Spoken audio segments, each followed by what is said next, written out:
ఉత్తర తెలంగాణలో మళ్లీ నక్సలిజం వస్తుందని ఆర్మూర్ ఎమ్మెల్యే పైడి రాకేష్ రెడ్డి అసెంబ్లీ ఆవరణంలో మీడియాతో సంచలన వ్యాఖ్యలు చేశారు. మాఘమాసం ప్రారంభంలోనే వివాహ శుభకార్యాలు మొదలయ్యాయి. నేడు భారీగా వివాహాలు మరియు ఇతర శుభకార్యాలు ఎక్కువగా ఉండడంతో ఫంక్షన్ హాల్లు అన్ని సందడిగా మారాయి.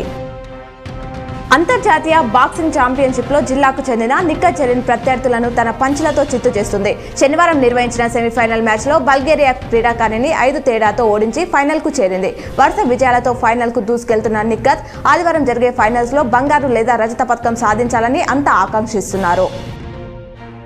మాజీ స్పీకర్ బాన్స్వాడ ఎమ్మెల్యే పోచారం శ్రీనివాసరెడ్డిని కలిసి ఎమ్మెల్సీ కవిత జన్మదిన శుభాకాంక్షలు తెలిపారు. మాజీ మంత్రి బోధన్ ఎమ్మెల్యే సుదర్శన్ రెడ్డి నిజామాబాద్లో ఆయన నివాసంలో అందుబాటులో ఉన్నారు. ఈ రోజు పలు శుభకార్యాలలో ఆయన పాల్గొంటారు. నిజామాబాద్ నగరంలోని శంకర్ భవన్ స్కూళ్లలో ఎంపీ ధర్మపురి అరవింద్ ఆధ్వర్యంలో మున్నూరు కాపు సంఘాల ఆత్మీయ సమ్మేళనంను ఏర్పాటు చేసినట్లు బీజేపీ జిల్లా అధ్యక్షులు కులచారి దినేష్ కుమార్ తెలిపారు. మాజీ మంత్రి బాల్కొండ ఎమ్మెల్యే వేముల ప్రశాంత్ రెడ్డి ఈ రోజు ఆర్మూర్ నిర్మల్లో జరుగుతున్న బాల్కొండ నాయకుల వివాహ వేడుకల్లో పాల్గొంటారు.